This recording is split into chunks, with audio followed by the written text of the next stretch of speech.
On the screen, you have the Mishnah in Pirkei Avos. This is this week's Parak K, and we're doing Mishnah Yotes. That's 19. And different again. No, we're just doing a Mishnah a week. So from each Parak, which is for that Shabbos, we do one Mishnah. So this Mishnah is talking about the things which make a person a good person as opposed to things that make a person a bad person. And it starts, anybody who has the following 20 things, Talmidav Shel Avraham Avinu, he's from the students of Avraham Avinu. And the Tiferes Yisrael points out a fascinating thing. Why does it say the Talmidim Avraham Avinu? So he says, even if the person's not Jewish, who has these three traits, nevertheless, he's from the students of Avraham Avinu, who taught the entire world to know about HaKadosh Baruch Hu and to have good midos.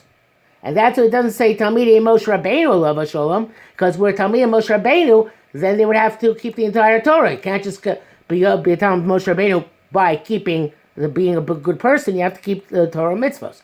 But anybody, even a non-Jew, could be from the Talmidim of Avraham Avinu if they have the three good midos, and it's from the Talmidim, next line of V'shloshet Dvarim Acherim Mitalmidav Shel Bilam HaRasha. He says three other things. He's a Talmid of Bilam HaRasha. Now, Bilam HaRasha was a great man. He was a very smart person, and obviously he was able to become a Novi. And Chazal say his Nevuah was as great as Moshe Rabbeinu's. And nevertheless, it didn't help because he was a corrupt person. A corrupt person, in the end, is going to be destroyed even if they have very high intellectual and even very high spiritual qualities. So the Tiferes Yisrael says, what were his mistakes? What made Bilam go wrong? So he says there are three possible things which can make a person go wrong in this world. One is very rare. One of them is when you make a mistake with your intellect, with your mind. We know that many people in Judaism go off the derech. It's very rare that people go off the derech because they thought philosophically about whether Torah is true, whether Hashem exists, and they came to the conclusion intellectually that it doesn't exist, and Torah is not true. It's simply, most people don't function that way. Most people don't think things through to that extent and decide what to do based on their seichel, based on their logic. The second one is very common.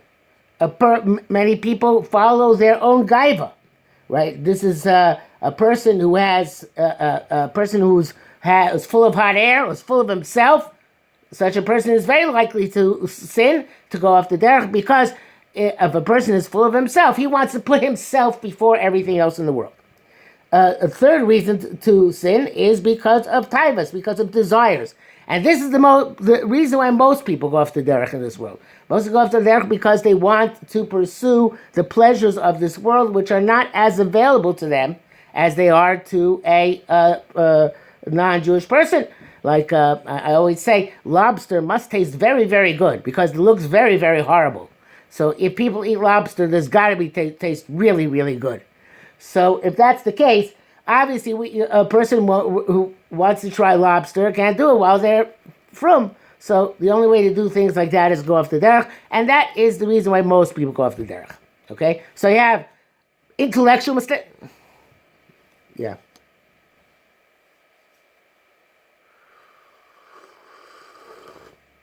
That's right. No. It's because they don't want to be limited by the things that limit Jews, Orthodox Jews. There's a lot of taivas out there, a lot of exciting things to do if you're not Jewish. So they want to try all of them. There's so many things to try. The thing is that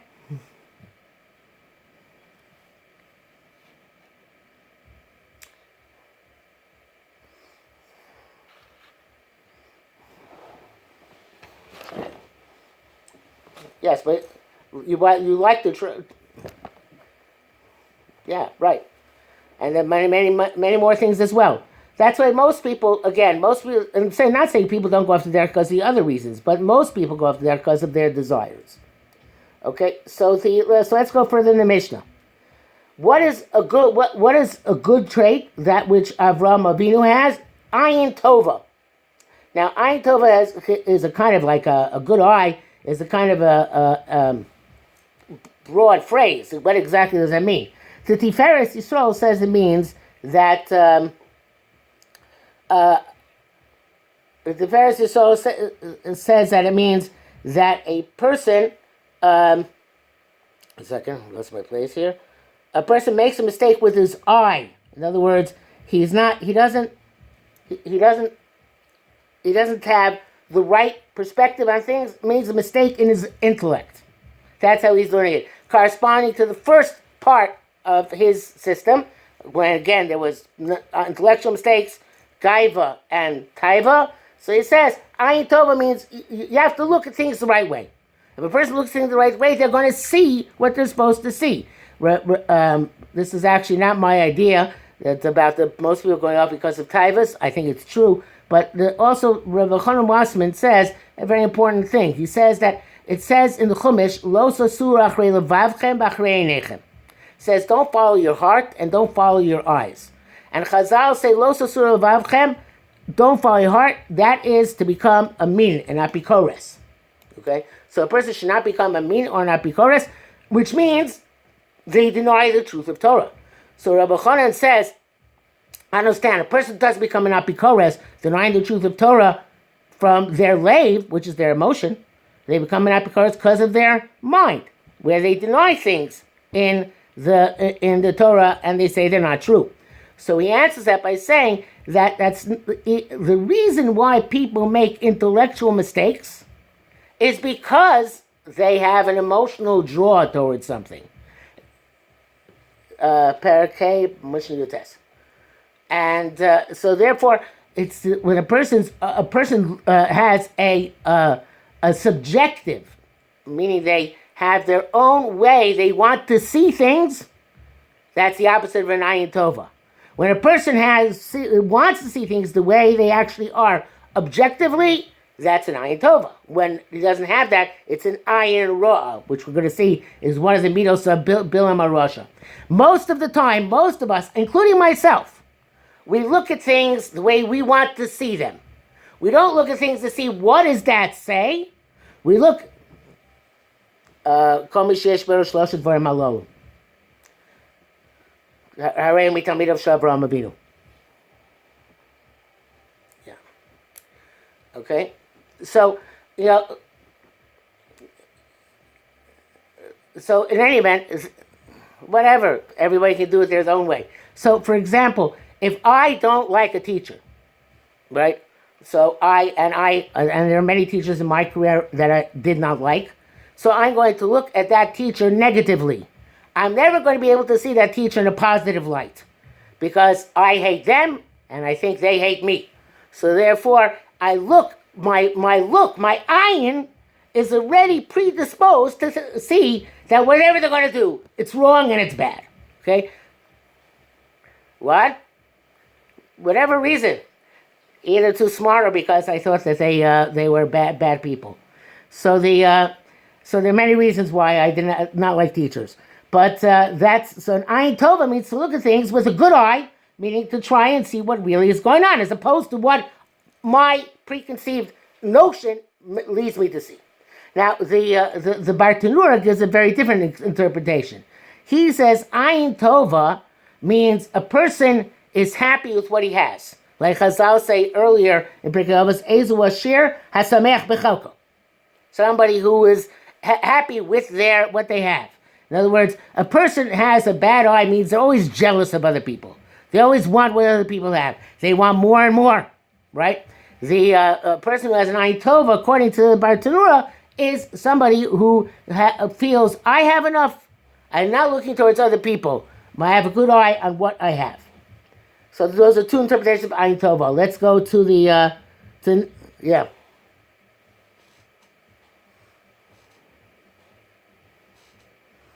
It's very hard. Akiva, you know that from experience, right? Okay. Okay. Well, you're not supposed to be that way.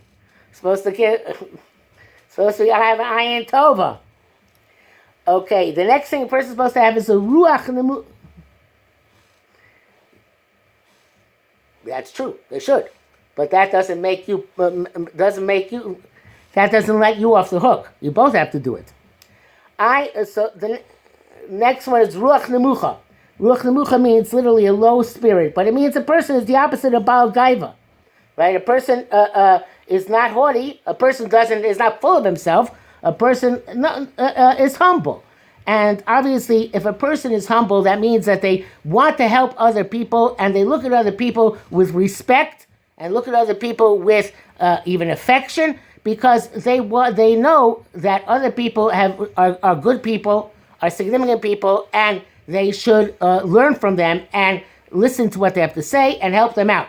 The Chovas Avos has a very interesting perspective. He says, you should look at anybody other than yourself as better than you. Why? He says, if they're really better than you in some way, they're better than you. So of course you should look at them better than you. And if they're not better than you, maybe they are fulfilling more of their potential than you are. In other words, you might have great potential, but only reaching like 30% of that potential. They may have limited potential. Yes. Well, I guess you take the lesson to heart then. So the other person might have much lower potential. They might not be as smart. They might not be as athletic. They might not be as handsome. But they are, to the extent they have potential, they're doing like 70% of their potential. So you should respect them because they're accomplishing more with the limited amount that they have. Okay, so that's a ruach nemucha. Okay. Then we have a nefesh shefala. So in Kabbalah, there's a difference between ruach and nefesh. Ruach is a person's spirit. Nefesh is a person's material existence. In other words, the nefesh is like an animal also has a nefesh. That you're not supposed to drink blood. The Torah says, ki adam hu nefesh. Because animal. Yeah. So so adam hu nefesh means that the blood of an animal also represents a life force, which an animal also has, otherwise it wouldn't be alive. So that means that a nefesh, shefela, is one in which you push down, you tamp down your desires. In other words, you are not going to pursue all those taivas. Chazal say that eino dameis v'chatzi tavosa biyado. A person doesn't die with half of his taivas fulfilled. And this is true of everybody, even the biggest Baal taiva, because if you want to get, the more you have experienced, the more you want to experience more. Because I'll say, somebody who has $100 wants $200. Somebody has $200 wants $400. You're never going to satisfy desire, because desire just keeps on building. It's not something where you satisfy from the outside, but it's a drive from the inside. And unless you harness it, it's just going to keep on growing and growing. So therefore Chazal say about the Yetzer Hara, Marivo Savea Masbio Ra'ev. If you make the Yetzer Hara hungry, then it's satisfied. If you make the Yetzer Hara satisfied, it's hungry. In other words, you can't fill it by filling it up. It doesn't work that way. You have to try and push it down, so it doesn't attack you and doesn't make you pursue it. Okay, so though.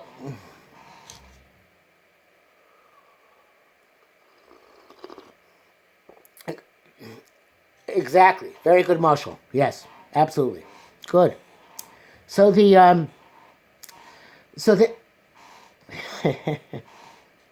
at least he didn't say drugs. Okay, yeah.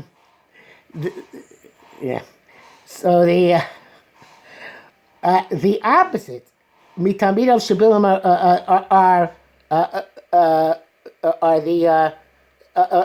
from Bilam Arash's Talmud. What are they? Ayin Ra. Right, so going with the Pharaoh's Yisrael's pshat, it means that you look at everything, like we said, in a negative way, right? You distort things, and you want things to be distorted, and not only that, you cause other people to distort things as well. Okay, let's say again, you have, let's say, hypothetical case of a teacher, right? And not only do you hate the teacher, but you try to get other kids to hate the teacher. So that is an ayin ra, in the sense that you are going to try and extend your perspective and make other people think the same thing. Yes. It's not an avera. Wait a minute. It's not an avera. It's bad midos, and you are called a Talmidav Bilam Rasha. So it's not one of the 613. Yeah, but it's not one of the 613 mitzvahs in the Torah. It's something which is very, very bad, and is probably worse than any specific avera.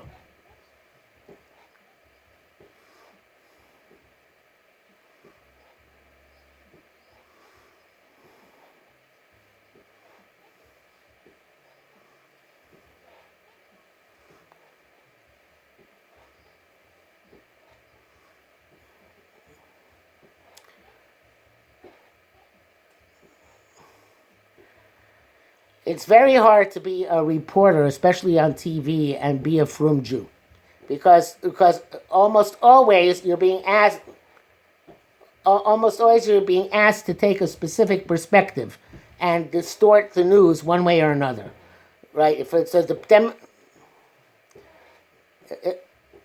it's a Democratic station, you're a broadcaster, they want you to be Democratic. Republican, they want you to be Republican. That's how they make their money. So therefore, they report always with a slant, with an angle. It's very hard. It's right. So you can't be. It's ayin ra.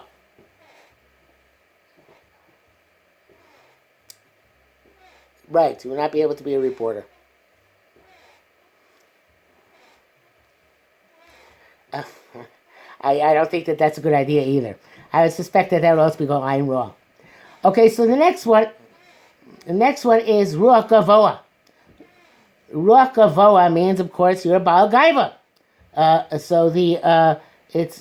like Bilam himself said to the first messengers who came to him, "I can't go with you, right? Because you're not chashuv enough. I need more greater messengers to come and get me." So the idea was that Bilam was so arrogant and so proud and so haughty that he even thought that he could trick HaKadosh Baruch Hu and get HaKadosh Baruch Hu to curse the Jewish people. A person who's a big Baal Gaiva looks at the whole world as being something which is there for his purposes, which he can then twist to his purposes. So that's again a bad thing that corresponds to it's the opposite. What we said by Avraham Avinu, ruach nemucha, right? That was low, and this is high. And nefesh rechava was like also by Bilam. He wanted Bilam to give him a low beso kesef bezav. He wanted to give him his house full of gold and silver. Bilam was a person who was a tremendous baal taiva. Okay? He was a tremendous desire for material wealth and material pleasure. And so therefore, a person like that is going to always do whatever they need in order to enjoy themselves, according to their understanding, which is the equivalent of pleasure. We believe that pleasure is not a bad thing, but true enjoyment comes from being a good person. Bilam, yeah.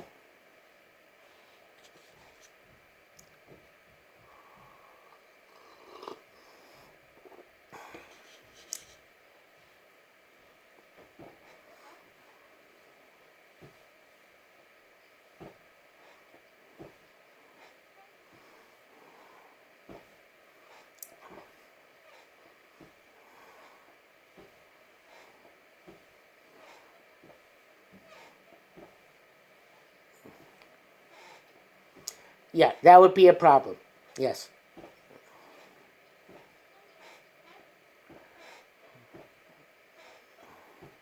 Well, let's if the other sports players are actually bad, then they're actually bad, right? That's not the story. But that's why I chose the example of teachers, because usually with a teacher, they're not really objectively bad. You just had a bad experience with them or don't like them. But that or a student was Akiva, right? So But the other way, with a sports player or with a president or with anybody who's a public figure, if they're not capable of doing their job, that's not distorting anything. It's telling what it is. Yeah, if he's not good, if he's batting 200, then you could say he's a lousy ball player. Yes.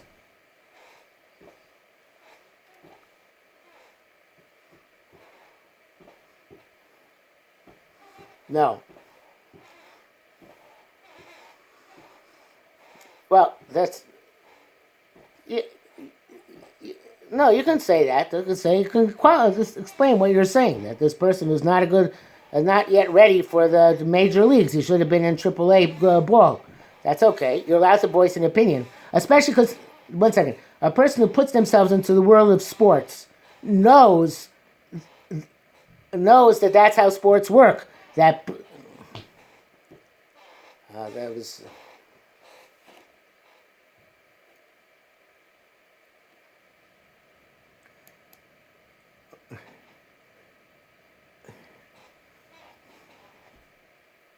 There's nobody there. Yeah. Okay. Yeah.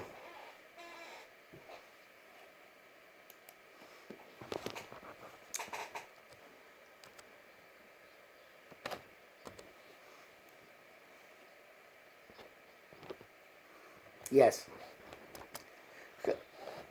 I want to make this clear. A sport. Well, want to make this because sports. I'm not a big fan of spectator sports, but sports are based on the assumption that you're going to like one team and not like all the other teams, and you're going to like some players, not like other players. So anybody who gets into sports, into professional sports, knows what they're getting into and knows that that's the way their life is going to be. So that's different than a private person. A private person like.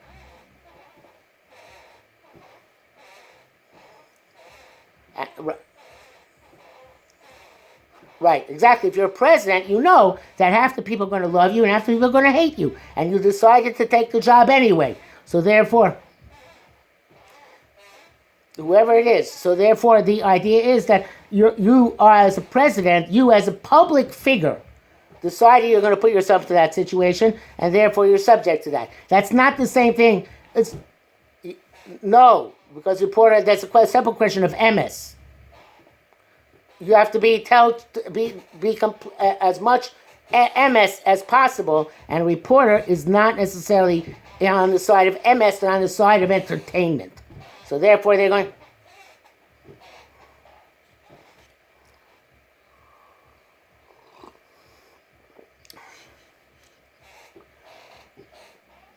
That's a...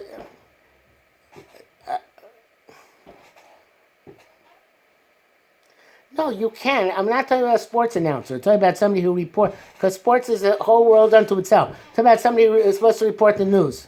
Yeah, go ahead.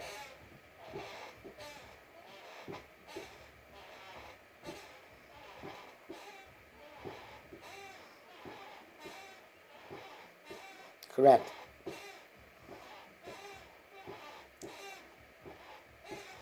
Right. Right. Exactly. Okay? As opposed to the real world.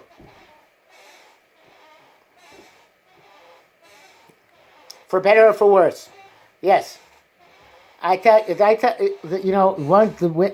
the reasons I stopped when I was young, my father only followed hockey, so that's the only sport I ever followed. And when I was in high school, so or maybe it was before that, I don't remember exactly when.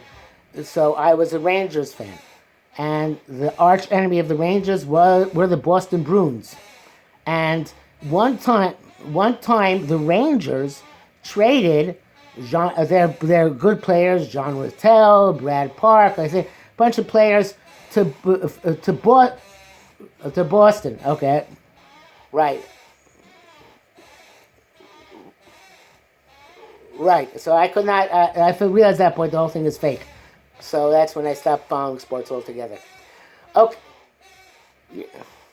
Yeah, okay, but I'm not gonna. It's the people I liked yesterday don't become my enemies today in the real world. So I wasn't willing to sacrifice my perspective in order to enter the world of sports. Let's go further.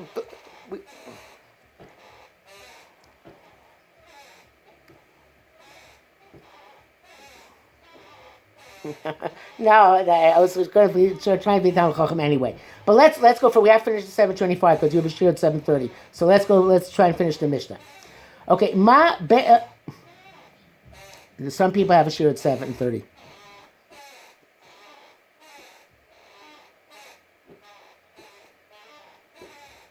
Yeah.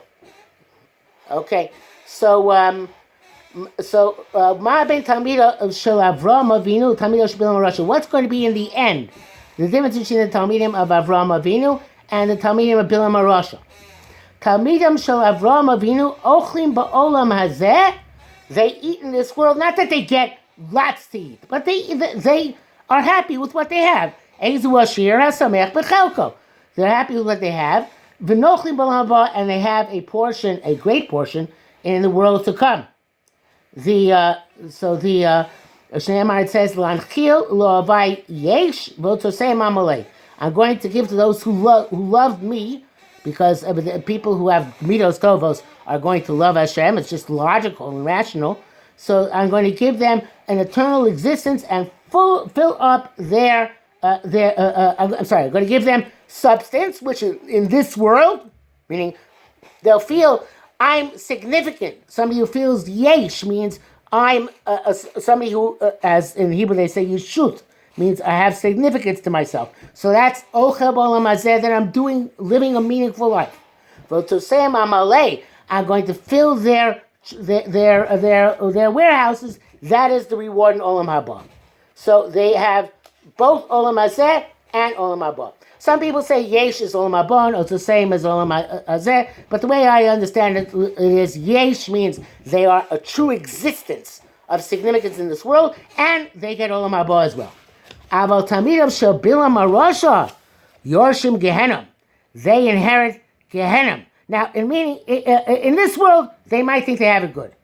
If they they deceive themselves. They can deceive themselves and think they have things good in this world, right? But when they get to the world to come, they realize with a shock that they weren't really good people and they weren't doing a good thing, and it's ultimately bad for them. The Yordan Leber Shachas, and they go down to the deepest pit. In other words, they are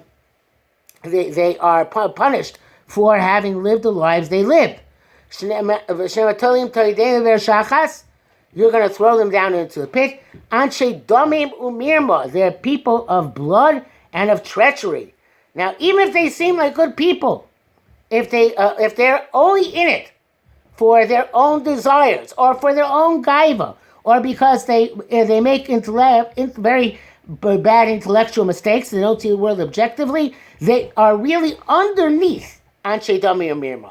There are people who can be bloodthirsty and can be treacherous at a moment's notice. They only do it because they're only nice because it serves their purpose at that moment. Kind of like the Nazis, we all know were those killed the Jews and other people were at home. They were very nice and good people, very polite and very loving to their families. But that was one place. The other place, they were treacherous and bloodthirsty. So that's when they go down to the deepest pit, and Be'er Shachas, right? They will not live out even half their lives. Meaning their lives are just half lives. Their lives of pleasure, but not lives of meaning. But so therefore, their lives in and of themselves are meaningless, and therefore half lives. We obviously are supposed to trust HaKadosh Baruch Hu. So we trust the HaKadosh Baruch Hu means that if a person trusts Hashem, then they know that the best thing to do is what Hashem wants them to do, which is to have those midos tovos. Okay, so we'll stop it. Yeah.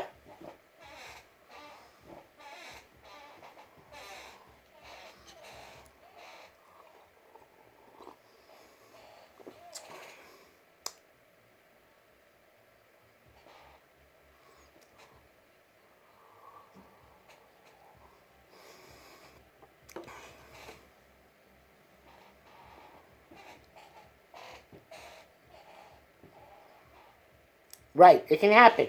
But if it happens, there's a reason. Good night. Shkoyach. There's a reason why it happens. Okay, there's a reason why it happens, because you slacked off on the job or something. In sports, when they trade, the simple trade, there's no good reason for it. Yes, but the players weren't doing anything different, that you just decided to go with somebody else because maybe that's going to be an advantage for you. So anyway, I'm not telling you not to follow sports. I'm just telling you why I don't follow sports. All right? All right, have a good night, guys. Shkoyach. You're welcome. See you, Shkoyach. Bye.